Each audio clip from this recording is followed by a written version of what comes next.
Bon, merci. Merci à tous d'être venus ce soir. Merci d'être venus à cette troisième dispute du cycle toxique. Cycle qui nous a permis d'aborder les pollutions atmosphériques, ensuite les questions de pesticides et ce soir, les questions d'alimentation. Et pour détourner l'amphitisserand de sa vocation pédagogique, pour passer en mode dispute, nous allons d'abord écouter une création mondiale même, puisque c'est la première, de Julien Avril et Hélène Cyr-Senior. Alors, Hélène Cyr-Senior est comédienne et Julien Avril est auteur et metteur en scène. Il nous propose ce soir un collage qui, j'en suis sûr, va résonner avec notre débat. Donc, je les laisse. Je fais un petit noir d'abord.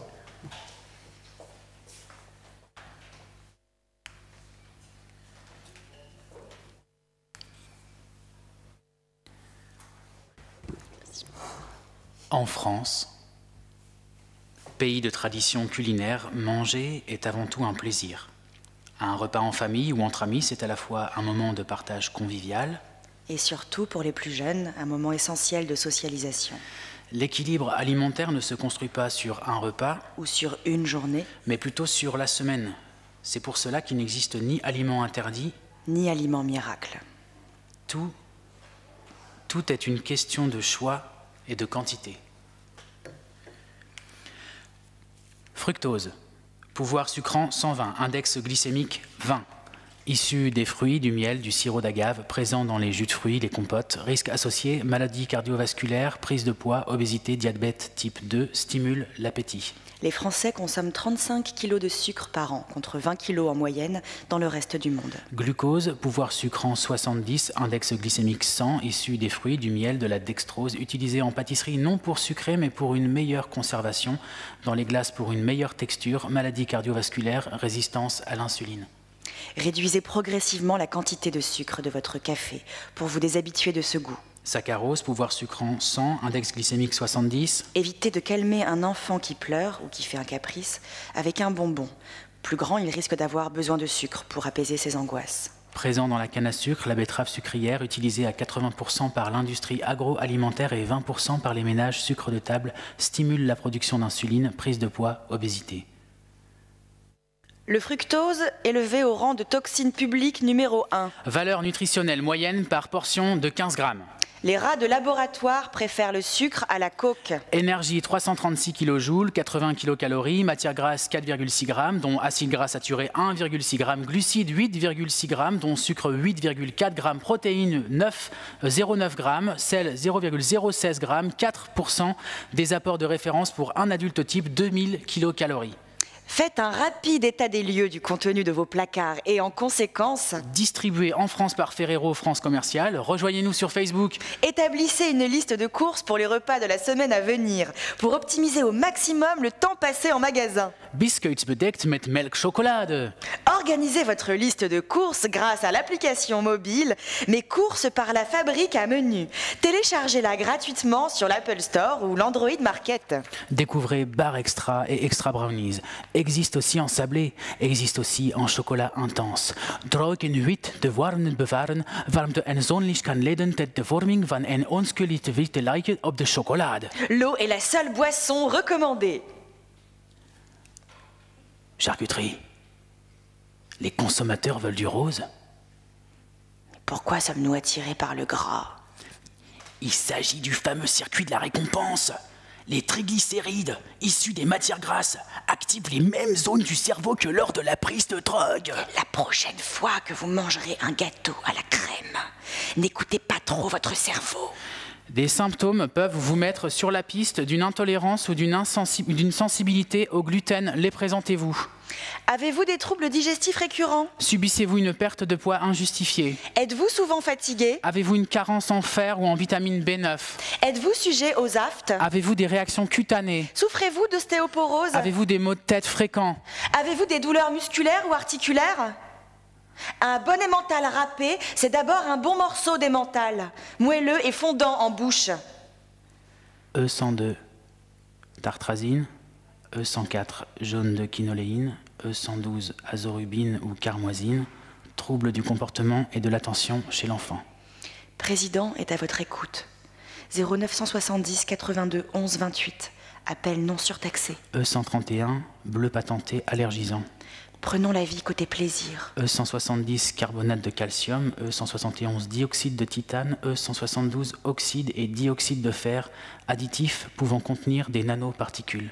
E220, E222, E223, E224, E225, E226, E227, E228.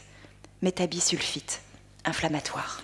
E249 nitrite de potassium, E250 nitrite de sodium, E251 nitrate de sodium, E252 nitrate de potassium, cancérigène. E432, E433, E434, E435.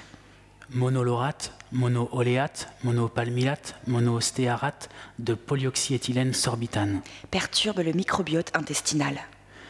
Sulfate d'ammonium E520, sulfate d'aluminium sodique E521, sulfate d'aluminium potassique E522, sulfate d'aluminium ammonique E523, sulfate d'aluminium sodique acide E524, silicate alumino-sodique E526, troubles neurologiques. Préchauffez votre four à 180 degrés. Thermostat 6. Épluchez les carottes. Coupez-les en rondelles. Faites-les cuire dans de l'eau bouillante. 25 minutes environ. Les carottes doivent être fondantes. Assaisonnez-les, sel, poivre, persil ciselé. Coupez le fromage en fines tranches. Dans un plat à gratin. Légèrement huilé. Déposez une couche de carottes. Une couche de fromage. Continuez ainsi jusqu'à ce qu'il n'y ait plus d'ingrédients. Versez la crème. Enfournez 20 minutes. Dégustez chaud. Chaque jour, un enfant avale une cinquantaine d'additifs.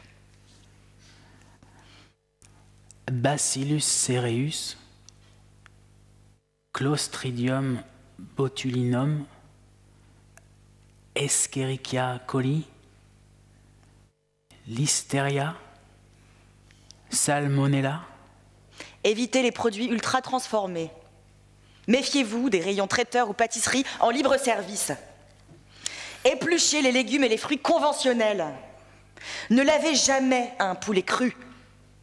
Ne déposez pas le cabas des courses sur un plan de travail. Préférez les rillettes aux saucissons. En cas de gastro-entérite, faites-vous remplacer en cuisine. Décongelez les aliments au réfrigérateur. Posez une cloche grillagée sur les aliments mis à refroidir. Gare aux contaminations croisées. Ne lavez jamais les œufs.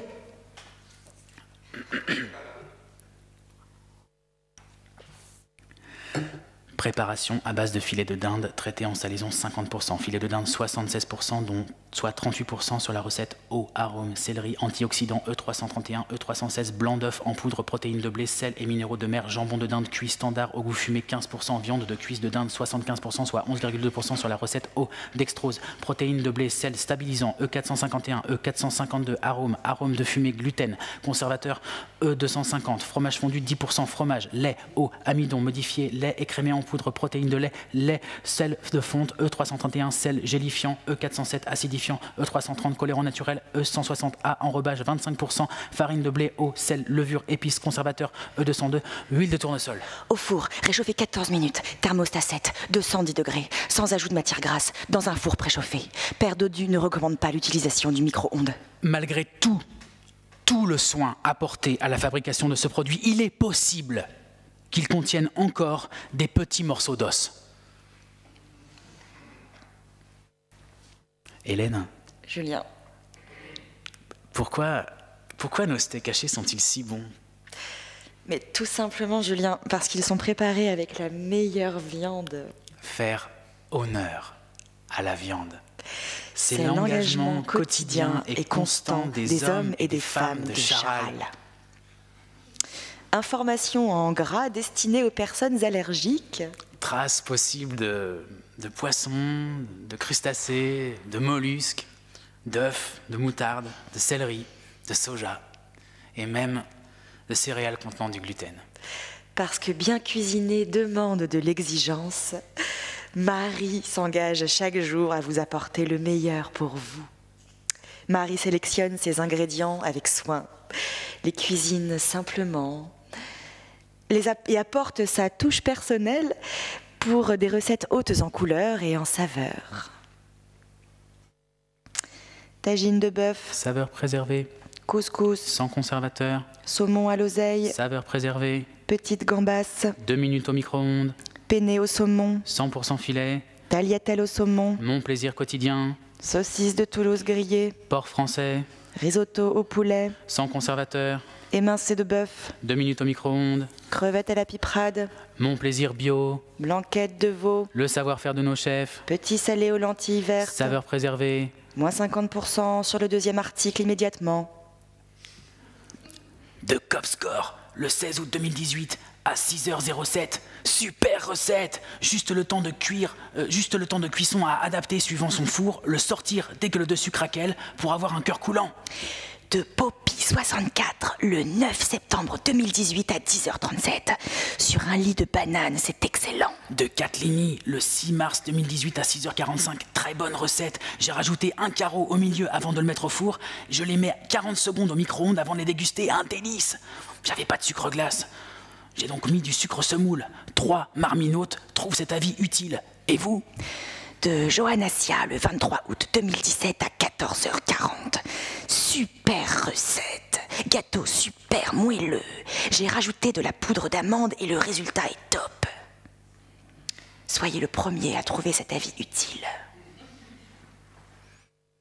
Merci. Merci.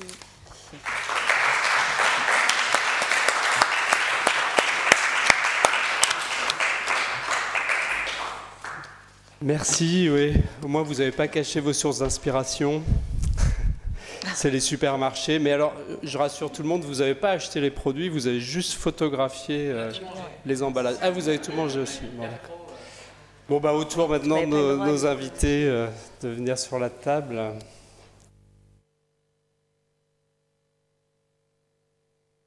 Alors, c'est sans doute un des sujets les plus controversés aujourd'hui. Et il ne se passe pas une semaine sans qu'une alerte, un scandale, une nouvelle étude scientifique ne vienne porter un peu d'eau au moulin de ce qu'on peut appeler le food bashing. Dernier exemple en date, et pour le seul mois de février. Oui, les inventaires, on en a eu quelques-uns. Donc je vais éviter l'inventaire des scandales alimentaires. Il y a des sujets quand même qui donnent vraiment l'impression de faire du surplace, tant les discours semblent ne plus pouvoir évoluer. Pour résumer, d'un côté, une société qui réclame plus de transparence sur ce qu'on mange, mais qui est peut-être aussi en demande de sens, qui demande à son alimentation de ne pas seulement combler un besoin physiologique individuel, mais peut-être aussi de porter un projet collectif. Bref, des demandes multiples et parfois aussi sans doute difficiles à cerner, puisqu'elles vont du bien-être individuel jusqu'au projet de transformation sociale.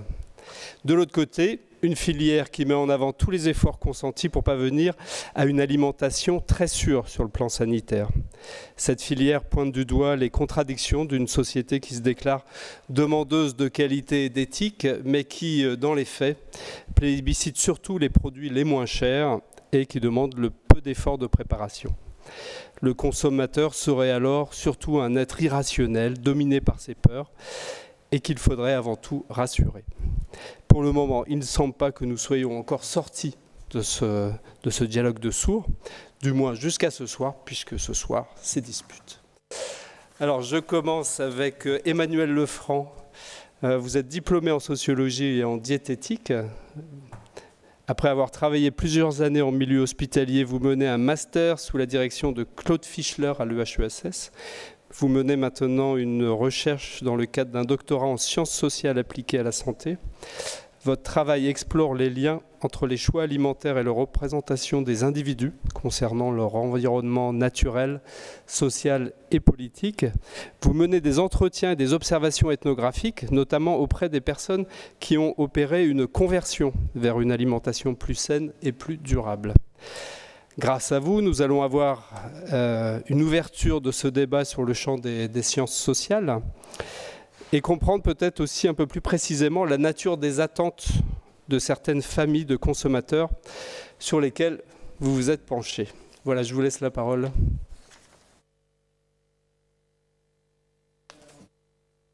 On a eu une belle illustration là, de ce qu'on appelle la cacophonie nutritionnelle qui règne dans notre société actuellement et qui met tout à chacun en face de nombreuses difficultés et notamment en face d'un sentiment parfois d'angoisse ou de peur par rapport à l'alimentation. Effectivement, vous avez bien illustré aussi, il me semble, certainement de manière maîtrisée, toute une première partie sur des risques plutôt chimiques, on va dire, qui sont liés à la plupart du temps, des additifs alimentaires. Et puis vous avez fait une petite incursion à un moment donné dans tout ce qui est plus risque, non pas chimique, mais biologique, bactériologique. Et alors, on peut voir en sciences sociales, on pourrait avoir une vision un peu historique par rapport à la nature de ces risques, où les risques plutôt bactériologiques, biochimiques, c'est les risques du XXe siècle, ceux qu'on a réussi en grande partie à régler et à maîtriser grâce aux efforts faits par les scientifiques, dont ont profité l'industrie alimentaire, bien sûr, dans son développement.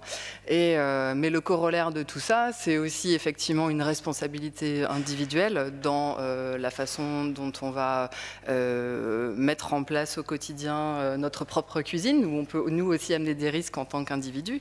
Et puis, donc, tout ce progrès par rapport aux risques bactériologiques dans la première partie du XXe siècle, ça nous amène à un sentiment de la part des industries de valorisation de leurs produits et de dire voilà, on a réussi à réduire aussi les incidences en matière de santé publique de ce que pouvaient être les toxi-infections alimentaires, puisqu'au début du XXe siècle, c'était quand même la deuxième cause de mortalité encore en France, donc c'est un problème sérieux. Mais ça fait que nos générations, on a aussi changé de perception par rapport à tout ça, puisqu'on a quelque chose, donc une certaine maîtrise du risque, et en même temps des nouveaux risques qui apparaissent, qui sont plus sous la bannière des risques chimiques.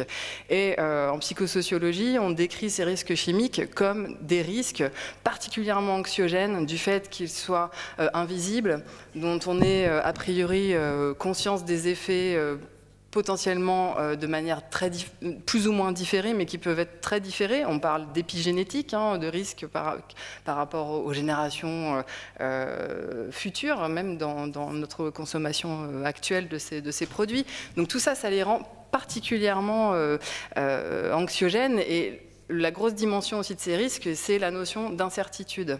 La notion d'incertitude en face de laquelle nous sommes, en tant que consommateurs, face à cette incertitude, nous sommes plongés dans une forme d'angoisse et de nécessité de maîtrise. Et c'est aussi valable du côté des scientifiques, où il y a effectivement des controverses, et d'autant plus du côté des experts et ensuite des politiques qui doivent, eux, arriver à statuer par rapport à ça. Moi, ce que je voulais dire par rapport à ces inquiétudes, c'est que effectivement, on voit cette montée forte dans tous les baromètres d'opinion des populations depuis maintenant une vingtaine d'années. En fait, véritablement depuis la crise de la vache folle, qui est une crise traumatisante pour la population, dans son rapport à l'alimentation, on a une montée des inquiétudes par rapport aux risques chimiques. Tous les groupes d'aliments sont touchés, que ce soit les fruits et légumes, jusqu'à la viande, jusqu'aux poissons, etc. Et ce qui va avec ça, en association, c'est aussi une montée de la défiance, alors qui est due la perte de confiance vis-à-vis des experts, des institutions d'experts, qui émergent de manière très très forte dans les années 90, également suite à cette crise de la vache folle. Et en fait, la spécificité de l'alimentation, parce que finalement les risques chimiques, on les a aussi bien dans l'air qu'en étant au contact de certains cosmétiques ou dans nos maisons. On nous dit que l'air de nos maisons est très pollué, donc ces risques chimiques, a priori, l'alimentation n'est pas le seul vecteur, mais l'alimentation est un endroit très intéressant et très particulier pour comprendre la perception de ces risques chimiques, parce que c'est le lieu où les individus se sentent capables de maîtriser ce risque. À quel moment? Au moment où on va décider ou non de consommer l'aliment. Donc c'est le moment de la maîtrise du risque, et donc c'est le moment où on va cristalliser un peu toutes ces controverses, et où au niveau de l'angoisse par rapport à ces risques chimiques, l'expression va être la plus forte. par rapport à la question de l'alimentation. Donc les individus sont particulièrement attentifs à ce qu'ils mangent car ils n'ont plus confiance dans les institutions, peut-être encadrant ces risques. Et de ce fait, ils se sentent individuellement enquis à devoir statuer sur ce risque et à être maître de leur risque au moment de l'incorporation alimentaire. Je vais peut-être m'arrêter là pour les quelques minutes de débat. Bon, oui, tout à fait, merci. On va passer à Valérie Kamel, qui est professeure en chimie analytique et sécurité alimentaire à AgroParisTech. Vous êtes responsable de la formation Métatox, où AgroParisTech est associé à l'ANSES et à l'INERIS, pour une formation en évaluation et gestion des risques pour la santé de l'homme et des écosystèmes. Vous travaillez sur les contaminants dans les aliments et plus particulièrement sur des questions émergentes comme les néoformés potentiellement toxiques ou encore le développement de méthodes analytiques non ciblées. Et donc ce soir, nous comptons sur vous pour avoir un panorama de la recherche actuelle sur ces questions de la présence ou non d'éléments toxiques dans notre alimentation et surtout des quantités que nous pouvons accepter. Merci, bonsoir. Alors, j'aurais pas la prétention de faire un panorama de la recherche actuelle dans le domaine. En 5-10 minutes, ça serait quand même très, très présomptueux. Juste avant de mentionner ce que j'ai prévu de vous raconter, je vais revenir sur ce qui a été dit juste avant et sur l'introduction, donc qui était assez intéressante et révélatrice aussi de la perception, comme ça a été souligné, que le grand public en général peut avoir des risques liés à l'alimentation.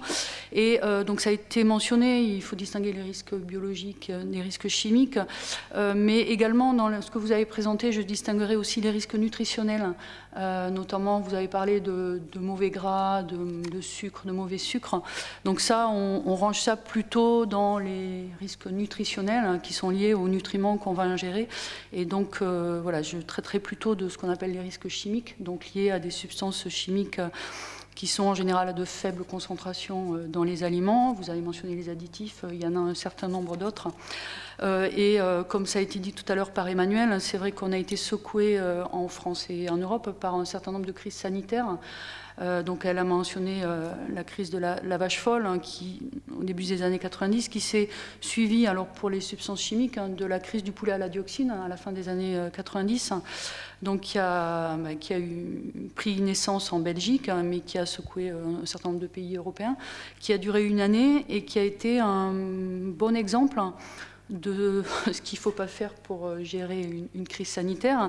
Alors, c'est un exemple intéressant, cette crise-là, je n'avais pas prévu d'en parler, mais je vais en dire deux mots, parce que à l'époque, je crois que c'était en 99, il n'y avait pas de réglementation harmonisée au niveau européen sur l'alimentation et sur les règles concernant la sécurité sanitaire des aliments. Et donc, du coup, il y avait des réglementations pour chaque État membre, il n'y avait pas de réglementation européenne. Et donc, il n'y avait pas non plus d'agence sanitaire européenne. Donc, du coup, il y a eu évidemment une modification au niveau européen suite à cette crise, qui a été dramatique pour la filière concernée, qui a mis des années à se relever.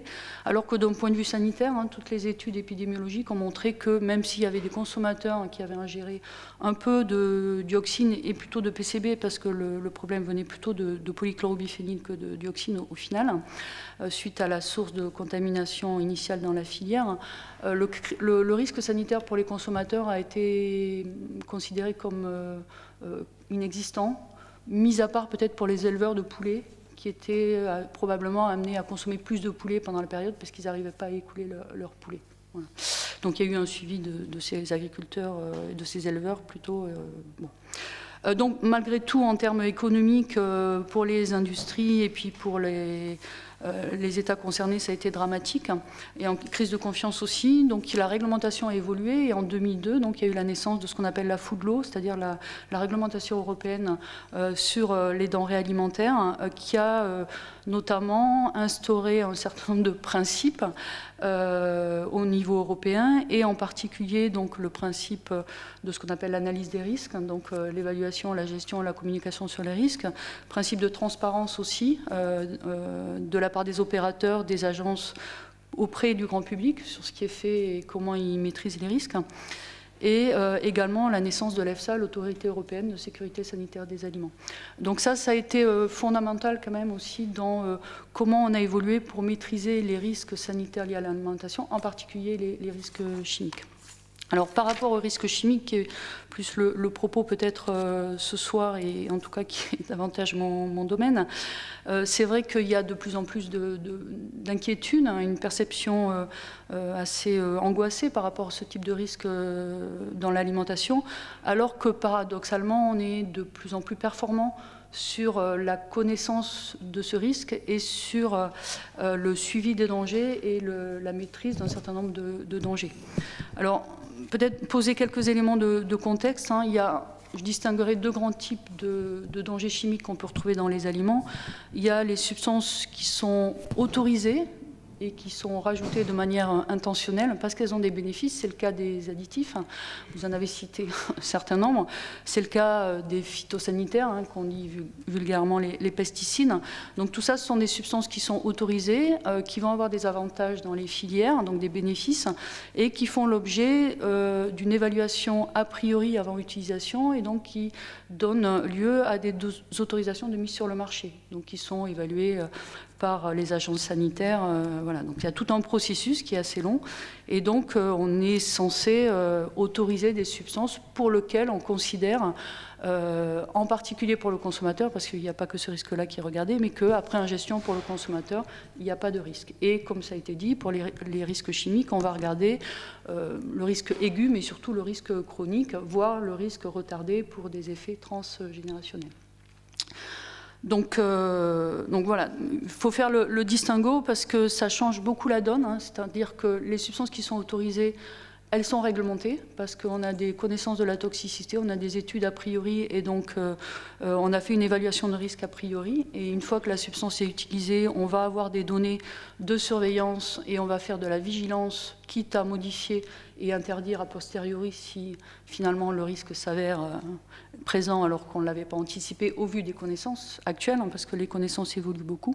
Et ensuite, il y a les substances qui ne sont pas autorisées, mais qui se retrouvent dans les filières de par, alors ponctuellement des fraudes, mais ça c'est rarissime, mais de par souvent des substances qui sont présentes à l'état naturel dans l'environnement ou qui sont des polluants de l'environnement liés à nos activités diverses et variées et qui se retrouvent dans le sol, dans les eaux, dans l'air et qui contaminent les matières premières. Voilà. Donc il y a un certain nombre de substances qui n'ont aucun bénéfice, qui se retrouvent dans les denrées qu'on a du mal à éviter. On est en partie tous responsables aussi, hein, de la présence de ces substances-là. Et sur ces substances, on n'a pas de données a priori. Donc c'est a posteriori que l'on découvre ces substances et que du coup on fait des études de toxicité et qu'on finit par évaluer les risques et qu'une fois qu'on a assez de données, on peut réglementer. D'accord ? Donc on ne peut pas... Enfin, la réglementation impose d'avoir un certain niveau de connaissance sur la substance, son devenir dans l'environnement et son devenir dans l'aliment pour pouvoir la réglementer. Alors la réglementation, elle évolue beaucoup, hein, sur les substances chimiques.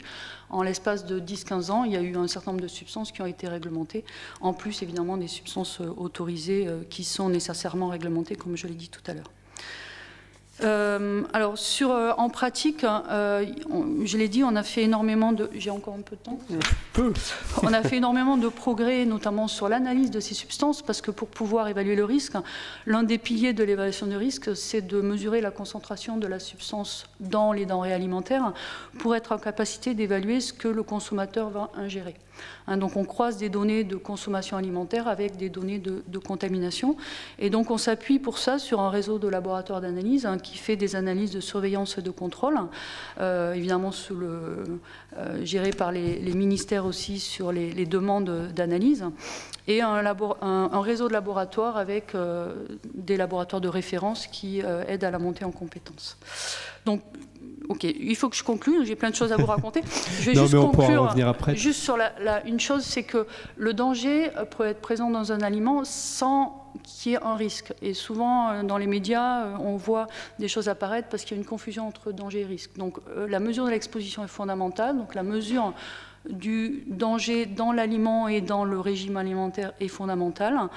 Et partant de là, une fois qu'on a mesuré l'exposition, encore faut-il être en capacité de faire le lien avec des effets chroniques générationnels ou transgénérationnels. Donc les effets alloués à ces substances, hein, c'est le diabète, l'obésité, le cancer, la maladie d'Alzheimer. Donc il y a un certain nombre de pathologies suspectées, mais pour lequel, pour l'instant, on n'a que des associations, on n'est pas en capacité d'avoir des liens de causalité entre ce qu'on ingère et certaines pathologies, parce que, comme ça a été dit, on est exposé à ces substances qui a d'autres voies. Je crois qu'on y reviendra un peu plus tard dans le débat. Merci Valérie. Karine Boquet, vous êtes docteur vétérinaire, diplômée de l'École nationale de Maisons-Alfort. Vous obtenez ensuite un doctorat de sciences économiques. Vous avez été directrice du centre AgroParisTech de Maine pendant plusieurs années et vous êtes actuellement secrétaire interministériel du Conseil national de l'alimentation. Le CNA est une instance consultative indépendante placée auprès des ministères chargés de l'environnement, de la consommation, de la santé et de l'agriculture. Vous mettez en place des groupes de concertation qui sont composés à la fois de professionnels et de représentants de la société civile. Vous cherchez à dégager un consensus sur des questions aussi controversées que celles des abattoirs, l'étiquetage des denrées alimentaires, l'accès des plus démunis à l'alimentation, par exemple l'alimentation en milieu carcéral. Vous connaissez donc très bien l'ensemble des discours et parfois des postures adoptées par les uns et les autres, et aussi à quel point il est difficile pour nous tous de nous défaire de nos a priori, de nos positions initiales, des discours inconscients que nous portons. Je vous laisse la parole. Alors tout d'abord, merci à AgroParisTech de m'avoir convié, non pas à nous disputer, mais à discuter, à échanger sur ce sujet passionnant. Je voudrais aussi dire un grand bravo aux auteurs et comédiens pour l'entrée en matière. Vous avez exactement résumé voilà, le caractère controversé, passionné autour de ces sujets et qui représente finalement une bonne illustration que parfois des dialogues que l'on a entre les parties prenantes au sein du CNA. Et dans ce que vous avez dit, je voudrais revenir sur deux points que vous avez évoqués en termes d'impact santé liés à ces sujets d'alimentation. Vous avez évoqué la dimension, l'impact santé de ce qu'on appelle la sécurité sanitaire des aliments, c'est-à-dire effectivement la contamination du produit, de la denrée alimentaire, soit parce qu'il y a un contaminant chimique ou un contaminant biologique ou un corps étranger. Et vous avez aussi évoqué la question des déséquilibres alimentaires et de l'impact que cela a en matière de maladies chroniques non infectieuses. Et ces deux sujets-là, ce sont quand même des enjeux de santé publique qui sont aujourd'hui au niveau de l'État, en tout cas il y a un vrai questionnement, notamment sur les maladies chroniques, avec la question des déséquilibres alimentaires et la question de l'exposition répétée à un certain type d'aliments dans le temps, et l'exposition des micro-doses dans le temps. Donc ça illustre bien cet impact santé et la particularité, c'est que le paradoxe des consommateurs que nous sommes tous, c'est que sur ces sujets de santé, on va être très très sensible. La relation entre alimentation et santé, on va y être très très sensible, alors qu'on a des impacts santé qui sont parfois plus dramatiques en matière de nombre de malades ou de nombre de morts par an. Si je prends par exemple l'impact de la consommation des cigarettes, où on a à peu près 180 morts par jour liées à la consommation des cigarettes, alors que sur la partie sécurité sanitaire des aliments, par rapport aux maladies qui sont en tout cas comptabilisées, les maladies obligatoires, à déclaration obligatoire, on va être sur un ordre de grandeur de 1 mort par jour comptabilisé. Donc on est sur des ordres de grandeur qui sont différents, mais on a une perception qui est très particulière parce que la relation que l'on a à notre alimentation, eh ben, elle est particulière. Ça, ce sont les sociologues qui nous éclairent beaucoup là-dessus. Cet aliment vivant, donc forcément, il y a des questions sanitaires qui se posent, que l'on va ingérer, avec certains sociologues qui nous disent que l'on est ce que l'on mange. Le fait que les consommateurs, en tout cas au CNA, l'expriment bien, c'est qu'ils comprennent plus ce qu'ils ont dans leur assiette. Les étiquettes sont très difficiles à lire, avec tous ces produits chimiques qui sont ajoutés, suspects. La technologie dans l'alimentation, c'est quelque chose, c'est un rapport qui est compliqué, qu'on ne va pas retrouver dans d'autres domaines. La complexité aussi des circuits de commercialisation, on s'aperçoit qu'avec la mondialisation, on a tout un tas de circuits obscurs, et lorsqu'on a une crise sanitaire ou une crise alimentaire, pas forcément sanitaire d'ailleurs, on a la révélation de la complexité de ces circuits, et je prendrai l'exemple, par exemple, de la crise des lasagnes de la viande de cheval, où on a découvert en fait des circuits complexes, ou la dernière crise du fipronil, où on a des pays, voilà, des flux de matière qui se passent, donc c'est compliqué. On préfère les relations des circuits courts avec la confiance que l'on va attribuer aux producteurs que l'on connaît, ou en tout cas que l'on imagine connaître. Alors, notre système de protection, en tout cas sur le plan juridique, a été rappelé par Valérie. Il est très fort, il est porté par l'Union européenne. Ce sont des règlements qui s'appliquent à tous, c'est-à-dire tous. C'est l'exploitation agricole aux grands transformateurs en passant par le petit traiteur du coin. Ce sont les mêmes textes, les mêmes obligations. Et un article dans la Food Law, qui est l'article 14, que je vous invite à lire attentivement. Et vous verrez que le parapluie de la protection du consommateur est extrêmement large, puisqu'on va protéger le consommateur par rapport à ses effets cumulatifs probables de certaines substances. On va le protéger aussi à l'échelle des générations, où le texte protège et peut très bien, en tout cas la responsabilité des opérateurs est engagée par rapport à également les générations des consommateurs qui consomment aujourd'hui, et peut-être qu'on va découvrir des risques qui vont s'exprimer demain au niveau des générations d'après. Donc le texte est extrêmement bien protecteur. La difficulté sans doute c'est l'application de ces textes. Et ce texte, il est construit sur un schéma fondamental que nous utilisons au quotidien dans nos travaux au CNA ou dans les ministères. C'est ce qu'on appelle le schéma de l'analyse des risques, ou la prise de décision pour sécuriser un système de production, ce qu'on appelle la gestion des risques. Elle est basée sur l'évaluation scientifique des risques, et l'évaluation, c'est pas juste une étude scientifique qui dit que, c'est le résultat d'une expertise collective, souvent qui est un dispositif très complexe, très long. On a parfois des expertises qui durent 4, 5 ans, peut-être plus. Donc, qui est un peu le scanner de tout ce qui existe en matière de résultats scientifiques pour pouvoir ensuite porter un avis scientifique sur le sujet. Et c'est sur cette base-là que l'État, le niveau européen et aussi l'État de chaque État membre va prendre un certain nombre de décisions. Et enfin, le dernier volet de ce schéma d'analyse de risque, c'est la communication. Et je voudrais juste vous passer un message, en fait, pour rediscuter peut-être après, sur le fait que autant la question de l'évaluation, elle est bien organisée. On a des séquences, ça a été rappelé par Valérie. La gestion, elle a également un système d'organisation précis.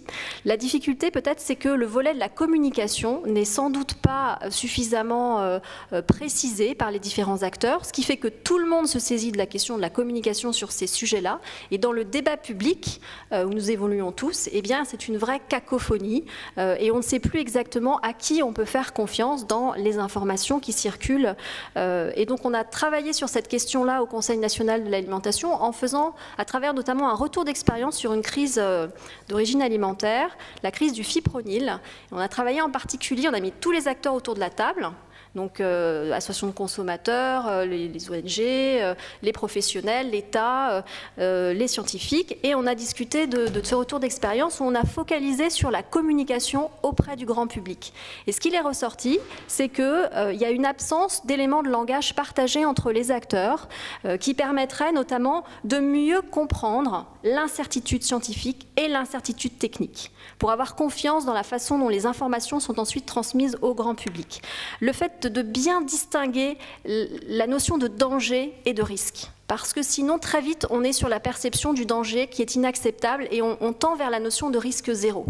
Et dans les éléments également que l'on a pu mettre en évidence, c'est le fait que ce n'est pas pendant une crise qu'il faut pouvoir construire ces sujets-là, c'est vraiment en temps de paix, avec un partage de responsabilités des différents acteurs pour pouvoir s'entendre sur des éléments de langage, pour mieux comprendre la notion de danger, de risque associé et de mesures de maîtrise, de mesures de sécurisation, ce qu'on appelle les mesures de gestion, qui vont permettre d'accompagner un incident de façon à éviter que ça bascule systématiquement en crise. Enfin, le terme fraude a été utilisé par Valérie. Ça reste quelque chose qui est très... Enfin, il n'y a pas des fraudes tous les 4 matins, mais lorsqu'elle existe, on va avoir, puisqu'on est sur des questions de confiance, on a voilà, la confiance qui est complètement perdue en cas de crise d'origine alimentaire sur des cas de fraude, même s'il n'y a pas de risque sanitaire. Donc ça, c'était une particularité qu'on a bien illustrée également sur le rétex fipronil. Et enfin, je dirais qu'on a connu les années 80, on avait le développement de tous les outils qualité, notamment dans les acteurs de la chaîne alimentaire, avec des développements des normes ISO, etc. On a connu les années 90, c'est les années un peu plus de fiabilité en fait, des processus, avec un développement aussi des signes de qualité. Les années 2000, c'est vraiment la crise de l'ESB, on a été à 100% sur les questions de sécurité sanitaire et notamment sur le biologique. Les années effectivement 2010, on est sans doute sur ces sujets de risques chimiques, mais on est aussi sur la dimension de l'éthique. On le voit avec l'émergence d'un tas de sujets de préoccupation, mais l'éthique, c'est aussi la manière dont ce que l'on met sur le marché est acceptable éthiquement. Voilà, merci. Merci beaucoup. Bon, il a été beaucoup de questions de confiance là jusqu'à maintenant. Je fais confiance à André Cicolella pour ne pas dépasser les 5 minutes imparties à chaque locuteur en introduction. Alors, vous êtes chimiste et toxicologue, diplômé de l'École nationale de chimie de Nancy. Vous faites partie des premiers lanceurs d'alerte. Alors, cette notion est apparue en France en 1999. Justement, il a été question de 1999 là, pour la vache folle. Je crois que ça correspond, non, à peu près ? Dioxine, pardon. Alors là, en 99, à propos d'alerte sanitaire et environnementale dans les travaux sociologiques de Francis Chateau-Renaud et Didier Torny. Vous êtes à l'origine de la première jurisprudence qui protège les lanceurs d'alerte en France. Depuis maintenant plus de 40 ans, vous alertez donc sur les molécules toxiques présentes dans notre environnement et notre alimentation en particulier, qui d'après vous sont à l'origine de l'augmentation des maladies chroniques, les maladies chroniques comme le cancer, diabète, maladies respiratoires, cardiovasculaires et neurologiques, ainsi que les troubles de la reproduction. On vous doit entre autres choses l'interdiction du bisphénol A dans tous les biberons européens. Vous militez pour une science citoyenne et l'on vous doit aussi la création du réseau environnement santé. Bon, alors c'est bien le moins, vous avez aussi pas mal de détracteurs, ça va de pair. Pour lancer ces alertes, on vous reproche souvent de vous appuyer sur des campagnes médiatiques et non sur un travail de recherche qui serait validé par l'ensemble de la communauté scientifique. Mais je suis certain que vous avez quelques arguments à leur opposer. Je vous laisse la parole. Oui, enfin, je vais préciser aussi que j'ai été pendant 20 ans, une vingtaine d'années, chargé de projet à l'Institut national de recherche et de sécurité et pendant une vingtaine d'années à l'INERIS, conseiller scientifique. Et c'est à ce titre-là, en tant que scientifique, que je préside aussi le réseau environnement santé, donc qui a été créé à l'occasion, il y a 10 ans maintenant, quasiment jour pour jour, et en lançant une alerte justement sur les biberons bisphénol, et en mettant en cause d'ailleurs l'expertise de l'AFSA, l'Agence française de sécurité sanitaire de l'alimentation, qui reprenait en gros la grille de lecture qui avait été celle de l'Agence européenne, enfin les deux expertises se sont faites en même temps, qui consistait à éliminer toutes les études qui n'avaient pas été faites selon le protocole des bonnes pratiques de laboratoire. Alors les bonnes pratiques de laboratoire, contrairement à ce que leur nom indique, ce sont les bonnes pratiques de laboratoire d'il y a un référentiel d'il y a une quarantaine d'années, qui n'a pas changé depuis 40 ans. Et donc qui passe à côté de ce qui est l'enjeu essentiel du point de vue scientifique aujourd'hui, qui est l'impact des faibles doses. Quand on parle des faibles doses et qu'on dit bon c'est des quantités négligeables, etc., ça il faut effectivement regarder cette question-là à partir des connaissances scientifiques d'aujourd'hui, et c'est tout l'enjeu de cette famille de substances chimiques que l'on appelle les perturbateurs endocriniens. Et donc le bisphénol A étant la molécule emblématique de cette famille, qui remettent en cause effectivement la démarche d'évaluation des risques classique. Alors je connais bien cette démarche puisque j'ai contribué à la développer en France il y a une vingtaine d'années, peut-être j'ai fait le premier colloque en langue française sur le sujet il y a une vingtaine d'années, mais aujourd'hui il faut remettre en cause cette démarche. Il faut la remettre en cause à partir des connaissances scientifiques d'aujourd'hui. Et le concept de perturbateur endocrinien, alors ce qui ne veut pas dire que tout est à rejeter, mais pour ces substances qui agissent selon un autre mode d'action, on ne peut plus gérer par la dose. Et on ne peut plus gérer non plus substance par substance, qui est la base de la réglementation actuelle. Il faut prendre en considération, il faut savoir en tout cas qu'il existe une probabilité d'effet cocktail. même si aujourd'hui, on a besoin effectivement d'une recherche fondamentale qui nous donne plus d'outils pour évaluer a priori ce risque d'effet cocktail. Donc l'enjeu, pour revenir aussi sur ce qui a été dit, je crois que pour comprendre l'attente de la société par rapport à cette question-là, quand j'entends parler de peur, d'anxiété, je pense que ce vocabulaire ne me semble pas tout à fait pertinent. Parce que l'enjeu, c'est aujourd'hui de savoir comment nous répondons à la situation sanitaire. La situation sanitaire a été caractérisée par l'Organisation mondiale de la santé. Donc c'est encore la dernière déclaration de l'Assemblée générale de l'ONU en septembre dernier. Nous sommes en situation, en présence d'une épidémie mondiale de maladies chroniques.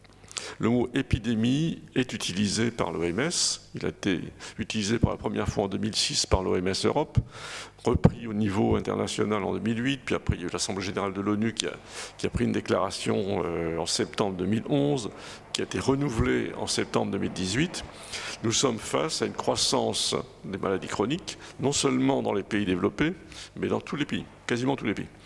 La France, alors on a l'idée effectivement qu'on a une situation sanitaire excellente puisque l'espérance de vie progresse et donc tout va bien.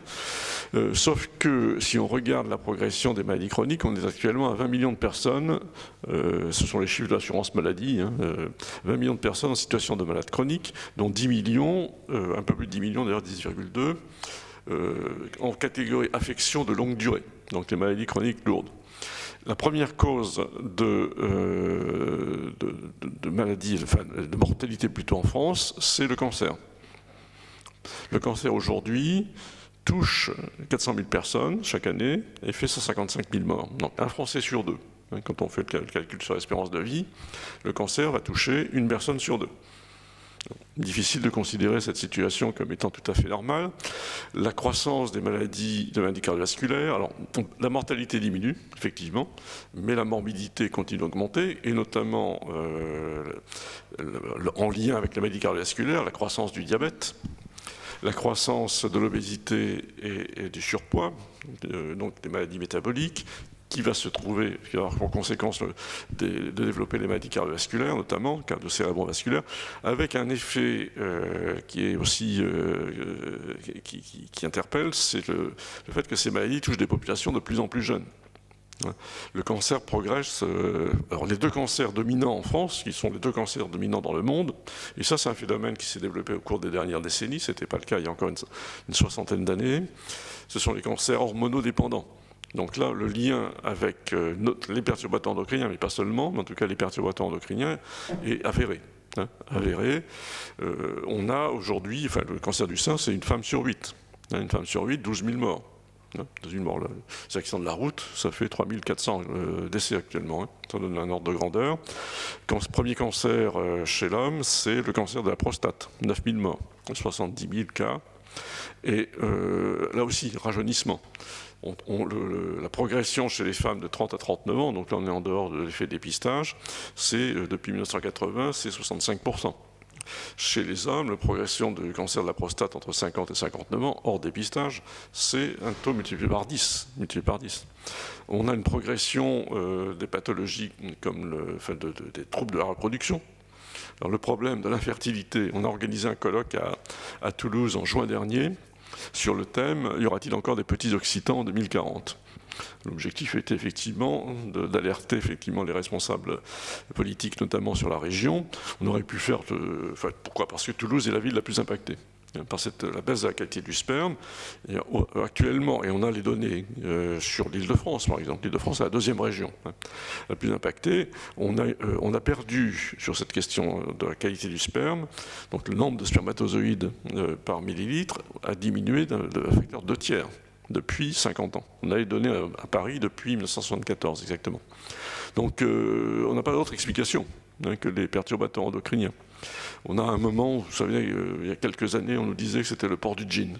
Il n'y avait aucune donnée scientifique, mais ça donnait l'impression effectivement d'une explication. On n'a pas d'autre explication que cette contamination par les perturbateurs endocriniens. Donc les troubles du comportement, la croissance exponentielle de l'autisme, la croissance de l'hyperactivité, Donc tous ces éléments font qu'il faut interroger notre environnement au sens le plus global du terme. Et dans cet environnement, il faut interroger la place de l'alimentation puisque c'est l'objectif. Mais j'y viens, ne vous inquiétez pas. Mais il faut effectivement avoir une vision d'ensemble pour comprendre qu'on ne peut pas répondre à cette crise sanitaire qu'est l'épidémie mondiale. Je répète le mot épidémie parce qu'il surprend.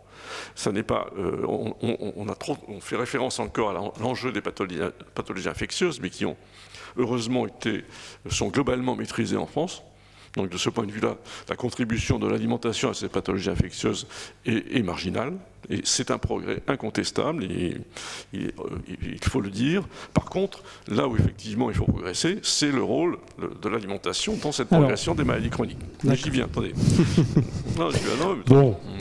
Mais quand même, il serait peut-être temps de faire intervenir. Est-ce que vous partagez ce constat? Alors, si je viens, vite. C'est parce que j'ai un certain nombre de choses à dire. Je suis désolé. Sinon, Mais aussi, vous venez parce que vous avez à cœur de respecter les règles du débat, quand même. Oui, bien sûr. Mais enfin, ce que je veux dire, il faut partir effectivement de la situation sanitaire et de cet élément majeur qui est effectivement que la toxicité chronique plutôt doit être analysée à partir des données scientifiques d'aujourd'hui. Donc on a compris effectivement que la toxicité aiguë c'était limité, on a intégré la dimension de toxicité chronique, mais aujourd'hui il faut comprendre l'effet, ce qu'on appelle l'effet transgénérationnel ou l'effet d'OAD, plus largement, l'origine développementale de la santé et de la maladie. Si on prend l'exemple, on a des données, évidemment, beaucoup de données expérimentales. On a des données épidémiologiques qui sortent. On a une donnée qui est sortie il y a 3 ans sur le DDT, molécule miracle qui a effectivement contaminé toute l'alimentation, puisque c'était effectivement utilisé massivement, qui a contaminé plus largement que l'alimentation, qui a contaminé l'environnement intérieur. On a une étude qui a été publiée il y a 3 ans par l'école de santé publique de Berkeley.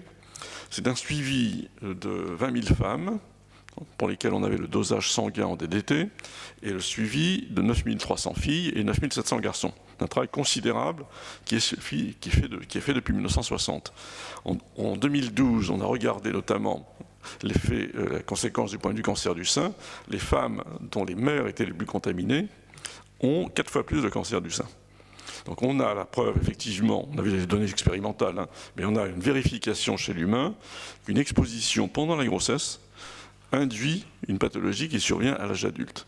Et on a d'autres données concernant ce DDT, qui est effectivement une autre étude, mais qui a suivi effectivement le risque en tout cas de décès chez des femmes contaminées 20 ans après l'interdiction du DDT. Ce risque est multiplié par 3 lorsque les femmes sont les plus contaminées. Alors, je ne vais pas rentrer dans le détail, mais je prends cet exemple qui nous oblige à repenser effectivement la grille de lecture. C'est pour ça que la grille de lecture de l'évaluation des risques telle qu'elle est aujourd'hui, sur laquelle est fondée la réglementation, cette grille n'est plus pertinente pour ces substances. Merci beaucoup. Alors, j'imagine qu'à cette table, tout le monde ne partage pas le même diagnostic. Karine Bocquet, vous parliez surtout de crise de confiance, de problèmes de communication, alors que là, André Cicolella nous alerte sur quelque chose qui a l'air d'être, qui est de l'ordre de l'épidémie avérée et pas du tout de la peur inconsciente ou de la crise de confiance. Alors d'abord, dans les impacts santé, puisqu'effectivement c'est une question très importante de se poser la question de l'impact santé dans la relation alimentation-santé, de mesurer cela et de bien distinguer la toxicité aiguë, le caractère sécurité sanitaire un peu classique qu'on avait, et puis l'émergence de ces maladies. Je vous en ai parlé un petit peu tout à l'heure, je l'ai associé plutôt à la question des déséquilibres alimentaires, mais il y a la question des déséquilibres alimentaires, mais il y a également la question de l'exposition répétée à des microdoses et donc de voir quelle exposition on a à travers cette situation-là.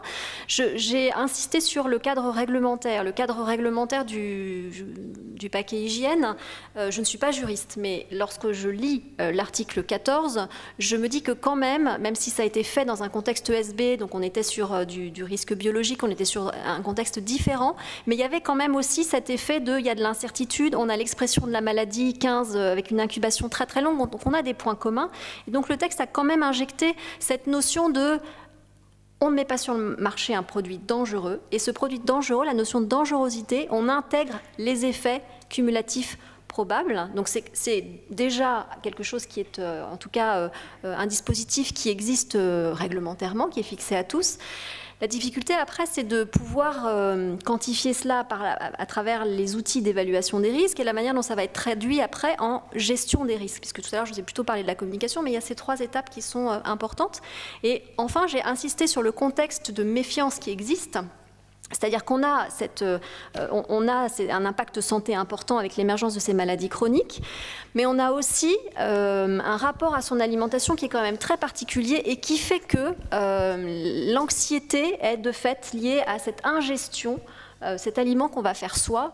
Et donc il y a quand même, dans la mesure où dans ce débat public, plein de voix qui émergent, une sorte de cacophonie.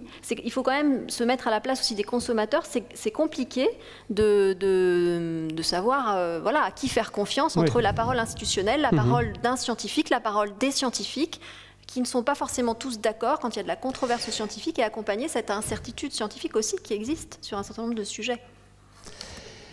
Alors... Oui, enfin, pour moi, il n'y a pas de controverse scientifique en fait sur la question des perturbateurs endocriniens. On a demandé et obtenu qu'une stratégie nationale perturbateur endocrinien se mette en place. Et ça a été accepté à l'unanimité quasiment des instances qui ont eu à se prononcer sur cette stratégie. Le bilan a été tiré par les inspections générales, santé, développement durable et agriculture d'ailleurs. Bilan très positif. Et la deuxième phase a été discutée et elle a été rendue publique il y a quelques semaines. Et donc on a là un outil qui nous dit qu'il faut réduire l'exposition de la population. Voilà. On n'est plus dans la gestion par la dose, on nous dit qu'il faut réduire l'exposition de la population. On a, nous, en tant que réseau environnement santé, lancé une charte des villes et territoires sans perturbateurs endocriniens, donc qui a été signée par Paris, Strasbourg, les grandes villes, qui vient d'être signée, je fais une signature avec Valérie Pécresse dans un mois, la région Île-de-France s'engage sur cet objectif, dont l'objectif est de réduire l'exposition. Donc ça remet en cause évidemment la façon dont on a travaillé jusqu'à présent.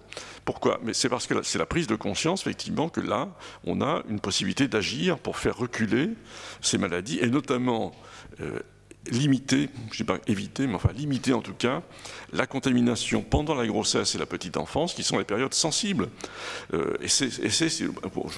Moi, en tant que toxicologue, j'ai été formé, on m'a formé sur un autre discours.